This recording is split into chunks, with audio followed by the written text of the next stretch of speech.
Hello everyone, welcome to my channel. तो आज के लेक्चर में एमएच सेट यानी कि महाराष्ट्र सेट 2020 मैथ्स पेपर 2 के बारे में हम डिस्कस करेंगे कि किस तरीके से आपको मैथ्स पेपर के लिए प्रिपेयर होना है, कौन कौन से टॉपिक्स आपको करने हैं और कौन कौन से टॉपिक्स आपको छोड़ने हैं। वो सारे आज हम डिटेल में इस लेक्चर में डिस्कस करेंगे। तो आई होप आप सभी ने जो हमारी प्रीवियस वीडियो थी जिसमें हमने पेपर 1 के बारे में डिटेल में डिस्कस किया था, तो आज के लेक्चर में हम पेपर 2 के बारे में डिस्कस करेंगे। तो जिसने पेपर 1 के बारे में लेक्चर नहीं देखा है, पेपर 1 का लेक्चर, तो प्लीज जो इसकी पिछली वीडियो थी वो आप देख सकते हो। तो उसमें पेपर 1 में आपको कौन कौन से टॉपिक है, कौन कौन से टॉपिक से कितने मार्क्स के क्वेश्चन आते हैं, वो सारे हमने पिछले टॉपिक में डिस्कस किया था। तो आज के टॉपिक्स में हम क्या डिस्कस करेंगे, मैथ सब्जेक्ट के बारे में। जो पिछला वीडियो था वो हर एक सब्जेक्ट के लिए था, बट ये जो लेक्चर है ये सिर्फ मैथ्स के स्टूडेंट्स के लिए है, जहां पर हम डिस्कस करेंगे कि आपको कौन कौन से टॉपिक से कितने मार्क्स आते हैं और कौन कौन से टॉपिक आपको करने हैं, वो सारे आज हम डिस्कस करेंगे। तो जो भी इस चैनल को फर्स्ट टाइम देख रहे हैं तो प्लीज चैनल को सब्सक्राइब कर ले और बेल आइकन को प्रेस कर ले, ताकि आपको जो भी अपकमिंग वीडियोस हैं उसके नोटिफिकेशन मिल सके। तो देखो, जैसा कि पेपर 2 में आपके पास जो टोटल क्वेश्चंस होते हैं, देखो टोटल जो क्वेश्चंस है वो कितने होते हैं, 100। आपके पास टोटल क्वेश्चंस 100 है और जो टोटल मार्क्स होते हैं वो आपके पास 200, और जो आपको टाइम मिलता है इसके लिए वो 2 आवर्स यानी कि 120 मिनट्स। तो जो एंट्रेंस एग्जाम की पेपर होती है, एंट्रेंस एग्जाम्स के पेपर में आपको आपके कॉन्सेप्ट तो क्लियर होने चाहिए, बट साथ साथ में एक स्ट्रेटेजी होनी चाहिए कि जिस स्ट्रेटेजी के थ्रू आप एग्जाम को क्लियर कर सकते हो, ताकि अगर आपके पास थोड़ा कम नॉलेज है तो भी आप किस तरीके से एंट्रेंस एग्जाम को क्लियर कर सकते हो। क्योंकि एंट्रेंस एग्जाम के लिए सिर्फ आपका कॉन्सेप्ट के साथ साथ एक पूरी टाइम मैनेजमेंट होनी चाहिए, एक प्रॉपर स्ट्रेटेजी होनी चाहिए कि जब अगर आप पेपर में बैठते हो तो आपको किस क्वेश्चंस को अटेम्प्ट करना है, किस क्वेश्चंस को अटेम्प्ट नहीं करना है, और उस एग्जाम्स के लिए आपको किस किस टॉपिक के लिए प्रिपेयर होना है। ये भी इंपॉर्टेंट है, क्योंकि आपको अगर आप ध्यान से देखो तो आपके पास 100 क्वेश्चंस हैं 200 मार्क्स के, और आपको सिर्फ 120 मिनट्स मिल रहे हैं। तो मैथ्स में ऐसा पॉसिबल ही नहीं है कि आप हर एक क्वेश्चंस को 1.2 मिनट्स में सॉल्व कर सकते हो। अगर मैं इसको तो 1.2 समथिंग इस तरीके का कुछ होगा, मतलब आपको मैं ये कह सकता हूं कि 20 मिनट अगर हटा दो तो हर एक क्वेश्चंस के लिए आपको 1 मिनट्स मिलेंगे। अब मैथ्स में ये पॉसिबल ही नहीं कि आप हर क्वेश्चंस को 1 या फिर 1 मिनट 10 सेकेंड या फिर 1 मिनट 12 सेकेंड में आप कंप्लीट कर सकते हो। तो मतलब क्या है कि आपको एक स्ट्रैटेजी चाहिए। और दूसरी बात, जब आप अगर CSI या नेट का पेपर देते हो तो वहां पे आपके पास बहुत सारे ऑप्शंस होते हैं। तो आप क्या करते हो, कुछ टॉपिक्स को वहां पढ़ते हो, कुछ टॉपिक को स्किप कर देते हो, लेकिन यहां पे आपके सारे क्वेश्चंस कंपलसरी। तो लेकिन जो आपका कट ऑफ है, तो आपको क्या करना है, कट ऑफ के हिसाब से आपको पहले से आपको एक डिसाइड करना होगा कि आपको एग्जाम में जाके कितने क्वेश्चंस अटेम्प्ट करने हैं, और आपकी स्ट्रेटेजी होनी चाहिए कि उस क्वेश्चंस के हिसाब से आपको किस क्वेश्चंस को कितना टाइम देना है, कौन कौन से टॉपिक आपको सिलेक्ट करने हैं और एक टॉपिक को कितना टाइम देना है। तो ये सारी चीजें आपको पहले से डिस्कस करनी होगी और उसी के हिसाब से आपको प्रिपेयर होना होगा। तो ये तो हो गया आपके सामने कि आपका 100 क्वेश्चंस है, 200 मार्क्स का है, 120 मिनट्स। मैं ये मान के चलता हूं अगर आप एक बहुत टॉपर स्टूडेंट हो तो 100 क्वेश्चंस को अटेम्प्ट करने के लिए आपको 1 मिनट्स मिलेंगे। बट एक जो ये लेक्चर है वो उन सारे एवरेज स्टूडेंट्स के लिए है जो चाहते हैं कि वो एग्जाम क्लियर करें, क्योंकि जो काफी टैलेंटेड है वो तो इस वीडियो को देखेंगे नहीं, क्योंकि उनको सब आता है। तो जितने भी एवरेज स्टूडेंट्स हैं तो उनको एक प्रॉपर स्ट्रैटेजी की जरूरत है। तो उसी स्ट्रैटेजी को आज हम डिस्कस करेंगे। तो अगर मैं थोड़ा कट ऑफ पे, तो अगर देखो अब बाकी सब्जेक्ट के अगर स्टूडेंट्स हो तो आपको पार्ट ए में अच्छे मार्क्स मिल जाते हैं, बट एक मैथ स्टूडेंट्स को आप वहां से 50 क्वेश्चंस में से हो सकता है मैथ्स में 24 to 26 मार्क्स वहां से कलेक्ट कर सकते हो, बट आपको जो बाकी सारे टॉपिक्स है वहां से उतने मार्क्स नहीं मिलते, तो आपको मैं ऐसा मान के चल रहा हूं कि आपको सिर्फ 40 मार्क्स मिलेंगे।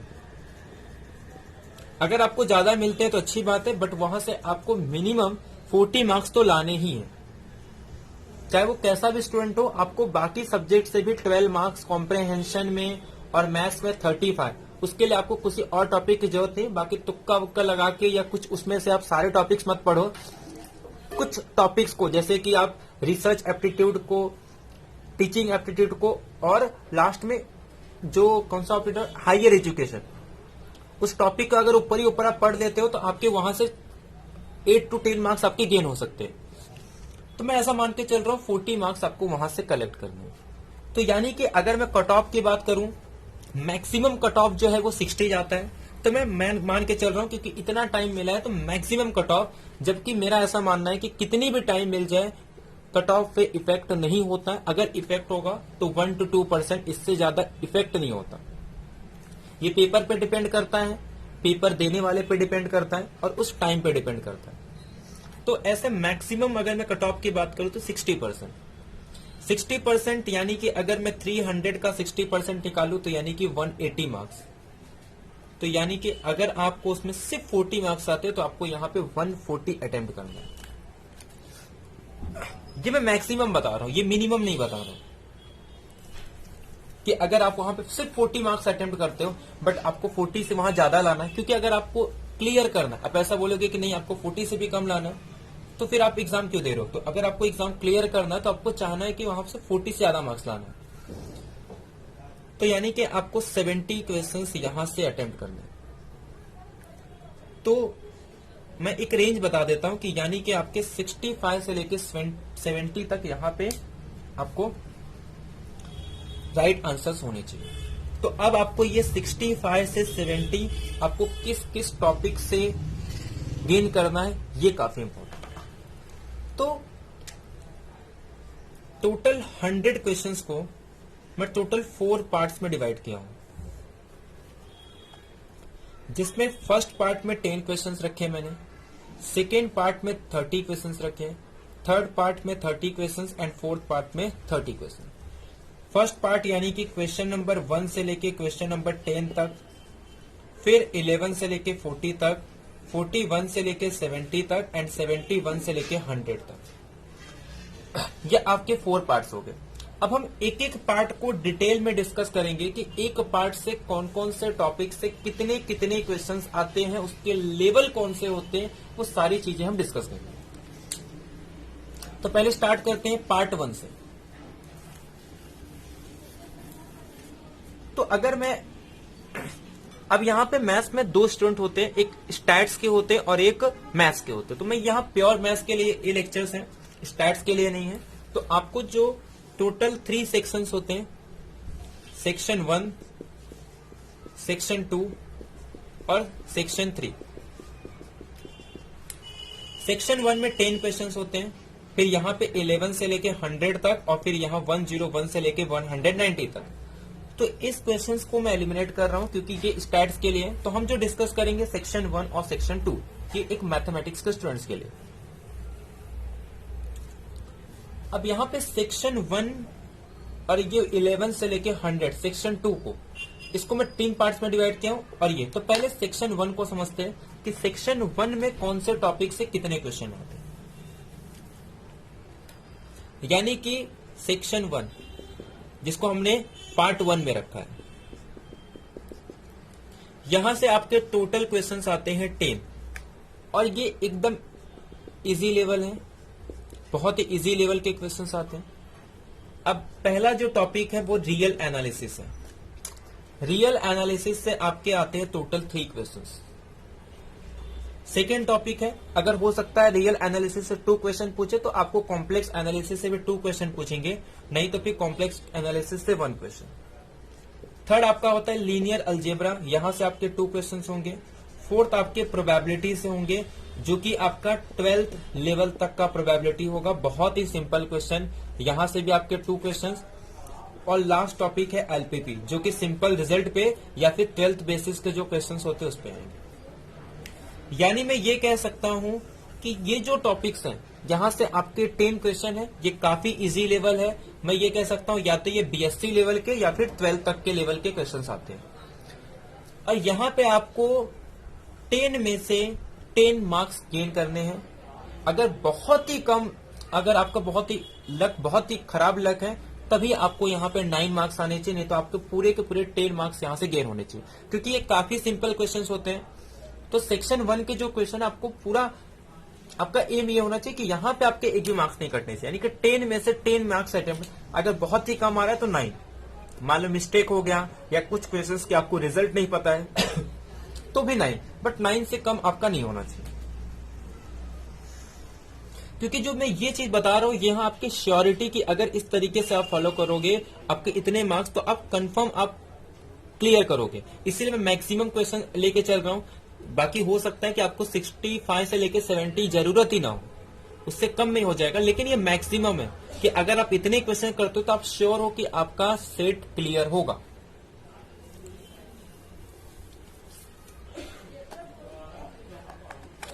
अब बात करते हैं पार्ट 2, यानी कि सेक्शन 2 में पार्ट 2। पार्ट 2 में मैंने टोटल 30 क्वेश्चंस रखे हैं। अब 30 क्वेश्चंस में इसमें आपको टोटल 6 टॉपिक से क्वेश्चन पूछे जाएंगे। तो अगर जिन्होंने भी नेट का पेपर दिया तो उनको कुछ अलग से पढ़ने की जरूरत नहीं है, क्योंकि उसी टॉपिक से उससे बहुत ही कम लेवल का क्वेश्चन पूछा जाता है। अब मैं ये कह रहा हूं कि यहां पे आपको 30 में से 28 मार्क्स आपको यहां से गेन करने। ये क्वेश्चंस में आपको ऑप्शन नहीं मिलेंगे। ऑप्शन कहां मिलेंगे मैं आपको आगे बताऊंगा। तो यानी कि आपको स्टार्टिंग के 10 क्वेश्चंस में भी ऑप्शन नहीं मिलेंगे, यहां के 30 क्वेश्चंस में भी आपको नहीं छोड़ना है। अब इसमें क्वेश्चंस कहां से आते हैं? रियल एनालिसिस से टोटल 5 क्वेश्चन आते हैं, काफी सिंपल लेवल के 1 डायमेंशन पे। वो भी एकदम इजी क्वेश्चन होते हैं, बहुत ही सिंपल क्वेश्चन होते हैं। Minimum sequence, continuous, differentiability, bounded variation, Riemann integrable, और काफी सिंपल क्वेश्चन रिजल्ट बेस पे आते, कुछ भी ज्यादा कैलकुलेशन करना नहीं होता। तो फिर सेकंड आता है आपका कॉम्प्लेक्स एनालिसिस। कॉम्प्लेक्स एनालिसिस से भी आपके 5 क्वेश्चन होते हैं। ये भी काफी सिंपल क्वेश्चन है, जो स्टैंडर्ड आपके, जैसे कि कॉची थ्योरम, मोबियस ट्रांसफॉर्मेशन, और इसके बाद सिंगुलैरिटी पे क्वेश्चंस आते हैं। मतलब काफी सिंपल क्वेश्चन आते हैं, या फिर सिंपल आई की वैल्यू क्या है, i⁻⁴ की वैल्यू क्या है, मतलब इस लेवल के आपके क्वेश्चन पूछे जाते हैं। थर्ड जो है आपको लीनियर अलजेब्रा से टोटल 5 क्वेश्चन आएंगे। ये भी काफी सिंपल क्वेश्चन होगा। Linear transformation, eigen value, vector space और मैट्रिसेस पे इजी लेवल के क्वेश्चन होंगे। फोर्थ में आपका मॉडर्न अलजेब्रा होगा। अब ये मॉडर्न अलजेब्रा में बीएससी लेवल का होगा, एमएससी लेवल के क्वेश्चंस नहीं होंगे, यानी कि सिंपल आपका ग्रुप थ्योरी पे क्वेश्चन होगा। रिंग थ्योरी के अगर क्वेश्चन होंगे तो काफी सिंपल होंगे। एमएससी लेवल का क्वेश्चन पार्ट 2 में नहीं आता। फिर आपको 5th टॉपिक जो है वो अप्लाइड है। अप्लाइड में भी काफी सिंपल क्वेश्चन आते हैं। इसमें आपको पीडीई और ओडीई से क्वेश्चन पूछा जाएगा, और काफी सिंपल इसमें भी क्वेश्चन रहते हैं। 6th आ जाता है आपका एलपीपी एंड ऑप्टिमाइजेशन। तो जो मैं 1-2 मार्क्स कटने की बात कर रहा हूं, अगर आपको ऑप्टिमाइजेशन नहीं पढ़ना है तो मत पढ़ो, एलपीपी कर लो बस। तो यहां से आपको 2-3 क्वेश्चन मिल जाते हैं। अगर ऑप्टिमाइजेशन आपका एमएससी में है तो ठीक है, नहीं तो आप अगर एमएससी छोड़ चुके हो तो आप ऑप्टिमाइजेशन को मत करो, एलपीपी के अटेम्प्ट कर लो बस। क्योंकि ये सब टॉपिक आपके ऐसे हैं कि अगर आप एक एवरेज स्टूडेंट हो तो आपको ये सारे टॉपिक तो आने चाहिए। तो यानी कि मैं ये कहूं कि आपको यहाँ के जो स्टार्टिंग 40 है, इसमें से आपको ऑप्शन नहीं निकालना है, क्योंकि काफी इजी लेवल के हैं। तो आपको इस 40 क्वेश्चंस में से आपको 37 तो कम से कम आपके राइट होने चाहिए, क्योंकि ये मैं ये कह सकता हूं कि ये बीएससी लेवल का होता है। यानी कि जो स्टार्टिंग के 40 क्वेश्चन है बीएससी प्लस 10% मैं कह सकता हूं एमएससी लेवल। बाकी आपका 90% बीएससी लेवल का क्वेश्चन होता है, और 40 में से आपको मिनिमम 35 से 38, मतलब इस रेंज में आपको मार्क्स चाहिए। कि आपको मिनिमम कितने भी कम हो 35 और यहां से 38। तो आपके यहां से कितने हो गए, मतलब यहां से आपके पास ज्यादा ऑप्शन नहीं, क्योंकि ये आपके एरिया के क्वेश्चन है और आप इसे आपको अलग से पढ़ने की जरूरत नहीं। यानी कि जो आपने अगर नेट के लिए किया है तो वो इनफ है, आप खाली प्रीवियस ईयर के क्वेश्चन करो और जितना तो आपके लिए हो जाए। लेकिन अब आपके जो नए नए टॉपिक्स आने वाले, यहाँ पे आपको मेहनत करनी है और आपको जो अभी 27 दिन है आपको उसी टॉपिक पे फोकस करना है। पार्ट थर्ड में अगेन आपको 30 क्वेश्चंस होंगे। अब इस 30 में से आपको सिर्फ 20 मार्क्स ही अटेम्प्ट करना है। 10 मार्क्स आपको तुक्का लगाओ। अगर आपका एमएससी इजी है तो ठीक है, आपको 10 में से 1-2 क्वेश्चन तो आपको ऐसे मिल ही जाएंगे जो आपको एमएससी में कुछ रिजल्ट्स याद होंगे तो ठीक है, बट अलग से आपको नहीं पढ़ना। जैसे कि अगर आप एमएससी आप छोड़ चुके हो, आपको 1 to 2 मंथ हो गया है, तो आप उसको अलग से मत पढ़ो, उस पर टाइम वेस्ट मत करो। लेकिन अगर आप एक एमएससी के स्टूडेंट हो करेंट में, या फिर आप एक टीचिंग कर रहे हो एमएससी लेवल पे या बीएससी लेवल पे, और आपको रिजल्ट याद है, तब तो आप इसे अटेम्प्ट करो 10 मार्क्स को, अदरवाइज आप उसको हाथ मत लगाओ। तो अब आपको 20 मार्क्स में कौन कौन से अटेम्प्ट करने हैं। रियल एनालिसिस के यहाँ पे 3 क्वेश्चंस आते हैं। अब ये जो है, यहाँ पे आपको एमएससी लेवल के जो क्वेश्चंस 80% मिलेंगे और बीएससी लेवल के भी कुछ क्वेश्चंस होते हैं 10%, 20%, या फिर मैं कह सकता हूँ 19-10%। यहाँ पे आपके सारे एमएससी के टॉपिक आ जाते हैं। अब इसमें आपका मल्टी वेरिएबल आ जाएगा। मॉडर्न अलजेब्रा से यहाँ पे टोटल 5 क्वेश्चंस आ जाते हैं। 5 क्वेश्चन इसलिए आ जाते हैं क्योंकि यहाँ पे आपका group theory, ring theory, field theory सब आ जाते हैं। यानी कि एमएससी का टॉपिक यहाँ पे आपका आता है मॉडर्न अलजेब्रा में, ring theory and field theory. Modern algebra के भी क्वेश्चन आपको सिलॉस थ्योरम पे आ जाते हैं, आपको नॉर्मल ग्रुप पे आ जाएंगे, मतलब जो आपके एमएससी में रहते हैं।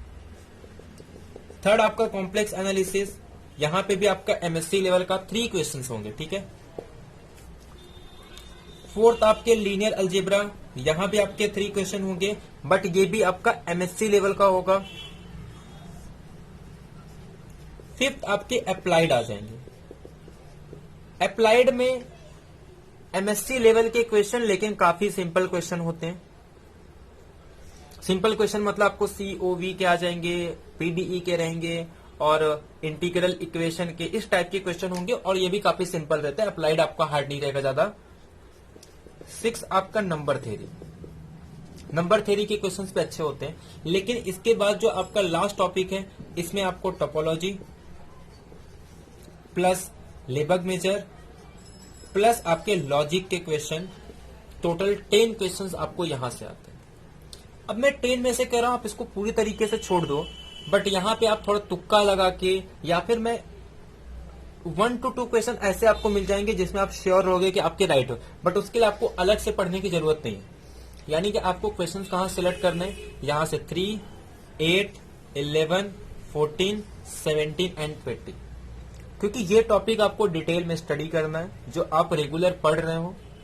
बाकी ये एमएससी के टॉपिक जो कि टोपोलॉजी, लेबग मेजर, लॉजिक, लेबग मेजर को तो आप छोड़ दो, टोपोलॉजी का कुछ रिजल्ट याद रख लो, जैसे सेपरेबल वगैरह कुछ डेफिनेशन है, T1 space, T2 space, T3 space, T4 space, क्योंकि बहुत सारे कॉन्सेप्ट तो टोपोलॉजी और मैट्रिक्स स्पेस के सेम होते हैं, तो वहां से आप रिलेट करके 2-3 क्वेश्चन या एक क्वेश्चन अटेम्प्ट कर सकते हो। लॉजिक में भी कुछ क्वेश्चन इजी होते हैं, तो आपको अलग से पढ़ने की जरूरत नहीं। अगर आपका एमएससी के स्टूडेंट हो तो यहां से आप 2-3 क्वेश्चंस आप इजीली गेन कर सकते हो। तो यहां पे आपको 20 क्वेश्चंस अटेम्प्ट करने, और आपको कोशिश करनी है कि इस 20 में से आपका 18 क्वेश्चन तो राइट होने चाहिए, या फिर 18 to 17 क्वेश्चंस यहां से आपके राइट होने चाहिए।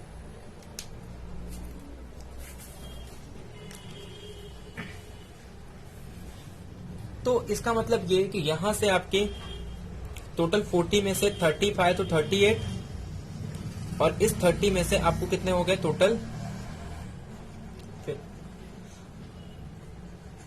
18 to 20, ठीक है। यहां तक आपको, क्योंकि आपको टोपोलॉजी से भी 1-2 क्वेश्चंस मिल जाएंगे, तो 80 से 20, यानी कि अगर बात करूं तो कुछ 53 से लेके 58 तक आपको यहां हो गया, यानी कि आपके 53 से 58% यहां गेन हो। अब आपके जो बचे हुए हैं यानी कि 12 to 12, यानी कि आपको 12 क्वेश्चन है वो आखिरी के 30 मार्क्स में से गेन करने। अब उसमें भी आपको 12 क्वेश्चन आराम से इजीली मिल जाएंगे। अब इसमें कौन कौन से टॉपिक से कितने क्वेश्चन पूछे जाते हैं देखो, और इसमें आपको कौन कौन से करने। पार्ट 4, यहां से आपके टोटल क्वेश्चंस कितने होंगे 30। तो इसमें आपको कौन कौन सा टॉपिक करने। इंटीग्रल इक्वेशन जो आप नेट में करके आए हो, इंटीग्रल ट्रांसफॉर्म काफी इजी इजी क्वेश्चन होते हैं। इंटीग्रल ट्रांसफॉर्म में आपको जेड ट्रांसफॉर्म वगैरह नहीं करना है, मिलियन ट्रांसफॉर्म नहीं करना, सिर्फ आपको 2 टॉपिक करना है, दैट इज फूरियर एनालिसिस और फूरियर ट्रांसफॉर्म और लैप्लास ट्रांसफॉर्म। ये 2 टॉपिक करने।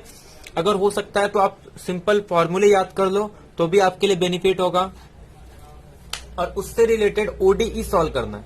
तो ODE by using Laplace transform 1-2 example उसको देख लो और काफी सिंपल होते हैं। और अगर आप फॉर्मूले याद कर लोगे तो आपके लिए बहुत अच्छा है। सिर्फ डेफिनेशन देख लेना, फॉर्मूला याद कर लेना, और गैमा फंक्शन क्या होता है, बीटा फंक्शन क्या होता है, हैवी साइड फंक्शन क्या होता है, ये सारे टॉपिक डिस्कस कर लेना, काफी इजी है। सीओवी ये भी आप पढ़ के आए हुए हो। 4th इसमें देखो इंटीग्रल इक्वेशन हो गया और न्यूमेरिकल एनालिसिस।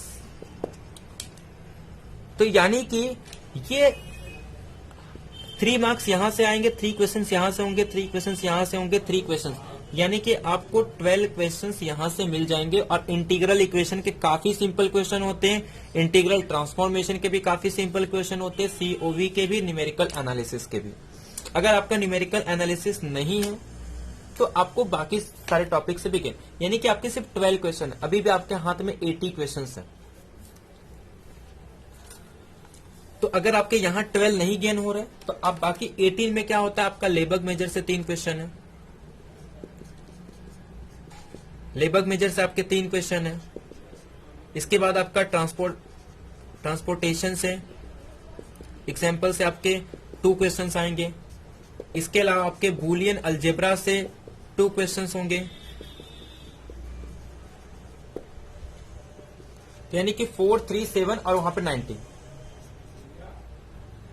टोटल कितने हमने किए अभी तक, 3, 12 वहां हुए थे, 12, 15, 17, 19, और इसके बाद डिफरेंशियल ज्योमेट्री से आपके 3 क्वेश्चंस होंगे। डिफरेंशियल ज्योमेट्री भी थोड़ा हार्ड कॉन्सेप्ट है, बट इसमें भी कुछ रिजल्ट आप अगर याद रख लेते हो तो अच्छी बात है, नहीं तो इसको पूरे तरीके से छोड़ दो। और बाकी के जो टॉपिक आपको हाथ भी नहीं लगाना है, उस क्वेश्चंस को डायरेक्ट बिना सोचे समझे तुक्का मारना है। डायनामिक्स एंड इलास्टिसिटी, यहां से आपके 9 to 10 क्वेश्चंस आते हैं। मान लो 9 क्वेश्चन या 10 क्वेश्चन यहाँ आएंगे, तो इसको तो आपको हाथ ही नहीं लगाना है, इसको आपको डायरेक्ट तुक्का मारना है। अगर एक भी राइट होगा तो आपकी बहुत अच्छी बात है। यानी कि ये जो सारे टॉपिक है ये आप कहीं ना कहीं पढ़ते हो, बट ये 100 में से 10 तो आपके काम का ही नहीं, यानी आपको 90 काम का, और 90 में से आपको 65 से 70 क्वेश्चन अटेम्प्ट करने। इसमें से भी आप लेबर्ग मेजर को और टोपोलॉजी को कुछ सिंपल रिजल्ट छोड़ के आप उसे पूरी तरीके से एलिमिनेट कर दोगे तो भी अच्छा होगा। तो ये पूरा कंप्लीट डिटेल है कि आपको कौन कौन से टॉपिक करने हैं। देखो मैं ऐसा भी कह सकता हूं ऐसे बहुत सारे टॉपिक आप सब पढ़ लो, बट प्रॉब्लम ये है कि आप जब पेपर में बैठोगे तो आपको टाइम को भी ध्यान में रखते हुए चलना है। तो मैं उसी हिसाब से अब हम लोग थोड़ा टाइम के बारे में देखते हैं। तो ये तो हो गया कि आपको कौन कौन से टॉपिक से कितने क्वेश्चन करने हैं, कौन कौन से टॉपिक को छोड़ना है, कौन कौन से टॉपिक को स्टडी करना है। तो आपको लेबर्ग मेजर आप छोड़ सकते हो, डिफरेंशियल ज्योमेट्री छोड़ सकते हो, बूलियन अलजेब्रा छोड़ सकते हो, लॉजिक के क्वेश्चन छोड़ सकते हो। अगर आप एमएससी के लीनियर का जो एकदम हायर टॉपिक है वो भी अगर आप छोड़ दोगे तो अच्छी बात है। जितना हो सकता है बीएससी और एमएससी में जो इजी टॉपिक है अप्लाइड के, वो सब आप अच्छे से कर। इसके अलावा अगर आपको लेबर्ग मेजर्स में करना तो लेबर्ग मेजर में भी कुछ सिंपल रिजल्ट हैं, वो आप अगर आप थ्योरम्स वगैरह अगर कर दो तो अच्छी बात है। अगर उससे रिलेटेड क्वेश्चन आते हैं, टोपोलॉजी के सिर्फ थ्योरम का स्टेटमेंट, आपको प्रॉब्लम्स नहीं करने, सिर्फ थ्योरम के स्टेटमेंट्स करने, थ्योरम का प्रूफ वगैरह से नहीं। अगर आपको थ्योरम के स्टेटमेंट भी याद है, ऐसे लॉजिक के भी कुछ स्टेटमेंट याद हो, तो आप उससे रिलेटेड डायरेक्ट क्वेश्चन कर सकते हो। अब टाइम मैनेजमेंट के बारे में समझते हैं। कि आपको टाइम मैनेजमेंट कैसे करना। टोटल मैंने बता दिया कि पार्ट 4 है, 1 2 3 4। आपको कितने कितने टाइम्स देने हैं, क्योंकि आपके पास 120 मिनट्स हैं और इन 120 मिनट्स में आपको सपोज 65 क्वेश्चंस अटेम्प्ट करने हैं। तो आपके पास, मैं ऐसे मान के चलता हूं कि आपके पास सपोज 70 क्वेश्चन अटेम्प्ट करने हैं, समझ के, तो आपको एक क्वेश्चन के लिए सिर्फ 1.5 मिनट्स देना है। तो टोटल आपके हो गए 105 मिनट्स। अब जो 50 मिनट्स बचते हैं, उस 50 मिनट्स में आपको इन 30 क्वेश्चंस पे तुक्का लगाना, यानी कि आपके पास सिर्फ 105 मिनट्स ही। अब ये 105 मिनट्स में आपको 70 क्वेश्चंस अटेम्प्ट करने, एक क्वेश्चंस के लिए आपको टाइम मिलेंगे 1.5 मिनट। बाकी 50 क्वेश्चंस पे आपको दिमाग लगाना है कि जो बचे हुए टॉपिक आपको पता नहीं है, बट आपको दिमाग लगा के उसको तुक्का मारना है, क्योंकि निगेटिव मार्किंग नहीं है। तो यानी कि 70 क्वेश्चंस पे आपकी पकड़ अच्छी होनी चाहिए। पार्ट ए के क्वेश्चंस काफी सिंपल होंगे, तो इसमें आपको 10 क्वेश्चंस को 10 मिनट्स के अंदर कंप्लीट करना है। ये काफी इजी क्वेश्चंस हैं। पार्ट 2 के क्वेश्चंस भी इजी होंगे। तो यहां पे आपको 30 में से यहां पे भी आपको सिर्फ कितना देना है, 40 मिनट्स। यानी कि आपके स्टार्टिंग के 5 मिनट्स में आपका 35 क्वेश्चन से लेकर 38 क्वेश्चन, यानी कि 70 मार्क्स आपके सिर्फ 50 मिनट्स में हो जाने चाहिए। अब आपके पास 50 मिनट्स हो गए, अब आपके पास बचे हैं 55 मिनट्स। अब इसमें तो आपको ज्यादा क्वेश्चन तो अटेम्प्ट नहीं करने थे, यहाँ पे सिर्फ 20 क्वेश्चन अटेम्प्ट करने थे, और यहाँ से आपको सिर्फ 12 to 15 क्वेश्चन अटेम्प्ट करने, जो सोच के करने। और यहाँ से आपको 35 अटेम्प्ट करने थे, और यहाँ से आपको 35 अटेम्प्ट करने, क्योंकि ये 5 क्वेश्चंस में भी आपके हो सकता है रिंग थ्योरी, फील्ड थ्योरी या फिर इनर प्रोडक्ट के कुछ क्वेश्चंस आपको ना समझ में आए, तो आपको 35 अटेम्प्ट करना है, और 35 यहाँ से। लेकिन इन 35 के लिए आपको सिर्फ 50 मिनट्स देना है, और बाकी इन 35 के लिए आपको 55 मिनट्स देने। अब ये जो 50 मिनट्स है, यहाँ पे आपके अप्लाइड क्वेश्चंस होंगे, और अप्लाइड क्वेश्चंस में आपको टाइम ज्यादा लगेगा। तो 50 मिनट्स से आपको 30 मिनट्स यहां पे देने हैं, या फिर अगर आप चाहो तो यहां पे 35 मिनट्स भी दे सकते हो। अरे आपको यहां पे कितने देने हैं, 25 मिनट्स दे दो, ठीक है। और यहां पे आपको बचे हुए 30 मिनट्स देने हैं, यानी कि यहां पे आपको 1.5 मिनट्स देना, और यहां पे आपको 1.5 से भी ज्यादा देना है। यानी कि ये 15 क्वेश्चंस के लिए आपको 25 मिनट है, और इन 20 क्वेश्चंस के लिए आपको 30 मिनट है। मैं ये मैक्सिमम बता रहा हूं, अगर आपको हो सकता है ये आपका जो अप्रोच है कुछ इस लेवल का होना चाहिए, बट ये तो गारंटी है कि आप इस चीज को अप्रोच तो सही नहीं कर सकते, क्योंकि मतलब आपका ये अप्रोच ये होना चाहिए, बट आप ऐसा करोगे इस बात की गारंटी तो नहीं है। क्योंकि हो सकता है किसी क्वेश्चन में होता है कि आपको आते रहते हैं और आप सोचते हैं इतना मैं अटेम्प्ट कर लिया हूं, अब इसे छोड़ भी नहीं सकता, टाइम भी जा रहा है, तो उसमें टाइम चले जाते हैं। बट आपको पेशेंस रखना है, आपके स्ट्रैटेजी ये होनी चाहिए, क्योंकि ये मैक्सिमम है कि मतलब इस तरीके से करना, बाकी ऐसा नहीं, क्योंकि आपको मतलब ये श्योर है कि आप अगर इस तरीके से करते हो आपकी अच्छी खासी रैंक आ जाएगी।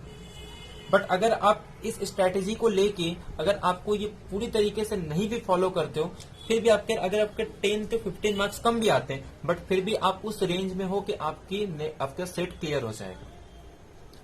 तो ये पूरा कंप्लीट डिटेल स्टडी है कि जिनमें हमने पूरे टॉपिक्स को देखा कि कौन कौन से टॉपिक हमको कवर करने हैं, कौन कौन से टॉपिक से क्वेश्चन लेने हैं, किस टॉपिक को कितना टाइम देना है, कौन कौन से टॉपिक हमको करने हैं, कौन कौन से टॉपिक को पूरी तरीके से छोड़ देना है, और कैसे तुक्का लगाना है वो भी सब खुद समझ जाओ तो सबको आता है, ठीक है। तो ये पूरा हमारा कंप्लीट डिटेल था सेट के बारे में। और क्योंकि आप नेट के पेपर जो दे के आए उनके लिए तो सेट का पेपर काफी इजी होगा, तो इसलिए आपको अप्रोच ये होनी चाहिए कि जिस क्वेश्चंस में आपको रिजल्ट डायरेक्ट पता है उस क्वेश्चन में आप टाइम वेस्ट ना करो। पहले तो अपना जितने भी, जैसे अगर पार्ट ए सेलेक्ट कर रहे हो, पार्ट ए में तो आपको रिजल्ट बेस पे नहीं होंगे, बट पार्ट 2 और पार्ट 3 में आपके रिजल्ट बेस पे बहुत सारे क्वेश्चंस होंगे। तो उस क्वेश्चंस में आपको एक क्वेश्चन में मैक्सिमम 10 to 15 सेकेंड देने हैं, क्योंकि इसमें मल्टीपल चॉइस क्वेश्चन नहीं है जो आपके टाइम लगेंगे, आपका सिंगल चॉइस क्वेश्चन है, तो आपको मैक्सिमम 10 to 15 सेकेंड क्वेश्चन के अंदर वो रिजल्ट वाले क्वेश्चन को आपको सॉल्व करना, ताकि वो टाइम आप बाकी कैलकुलेशन पार्ट में दे सको। तो ठीक है, उम्मीद करता हूं आपको ये लेक्चर पसंद आया होगा, और जिन्होंने पार्ट ए का नहीं देखा तो पार्ट ए का भी देख लेना, पेपर 1 का और ये पेपर 2 का। तो ये 2 लेक्चर में हमने पूरी स्ट्रैटेजी देखी कि आपको किस तरीके से सेट के लिए प्रिपेयर होना है, क्योंकि अगर आप सेट का पेपर देने बैठ रहे हो सकता है आपको टाइम में बहुत प्रॉब्लम आएगा। अब टॉपिक को सिलेक्ट कर आपको पता ही नहीं चल रहा, आपके टाइम बीत रहे हैं, फिर आपको पता चलता है यार बहुत इजी पेपर था लेकिन टाइम मैनेजमेंट नहीं हो पाया। तो इसके लिए आपको पहले से ही प्रॉपर, इसके लिए आपको क्या करना है, प्रीवियस ईयर के सारे क्वेश्चंस डिस्कस करने हैं। तो मैं आपको बहुत सारे लेक्चर्स प्रोवाइड करूंगा जिसमें सेट के प्रीवियस ईयर के जितने भी क्वेश्चंस हैं, जैसे कि रियल, कॉम्प्लेक्स, मॉडर्न और अप्लाइड के और लीनियर अलजेब्रा के, मैं बहुत सारे प्रॉब्लम्स आपको सॉल्व करवाऊंगा यूट्यूब पे। तो आप यूट्यूब साथ में बने रहें और डेली आप विजिट करते रहे चैनल को, ताकि आपको जो भी वीडियो है, आप लेक्चर्स होंगे आने वाले, वो सारे आप देख सकते हो। ठीक है, तो फिर आज का लेक्चर यही एंड करते हैं। उम्मीद करता हूं आपको लेक्चर पसंद आया होगा। अगर लेक्चर पसंद है तो प्लीज जितना हो सकता है अपने दोस्तों के साथ शेयर करें, और अगर वीडियो पसंद प्लीज लाइक करें, और अगर आपको कुछ भी प्रॉब्लम्स होता है तो प्लीज कमेंट करें। आपको जो भी कमेंट है, चाहे वो अच्छा कमेंट हो, बुरा कमेंट हो, बट आप कमेंट करो, क्योंकि अगर आप कमेंट करोगे तो मुझे पता चलेगा कि कहाँ मेरी किस तरीके से मुझे इम्प्रूवमेंट करना है। तो प्लीज कमेंट करो, मेरा रिक्वेस्ट है कि आप जितना कमेंट करोगे उस तरीके से मैं और आपके लिए नए वीडियो लेके आ सकता हूँ, उस तरीके से और मैं अच्छी तरीके से अपने आप में इम्प्रूवमेंट कर सकता हूँ। तो thank you to all of you, best of luck for your exam, और एक अच्छे स्ट्रैटेजी के साथ अपनी तैयारी करो और उसके हिसाब से फोकस करके आप अपने सेट के लिए प्रिपेयर करो। Thank you.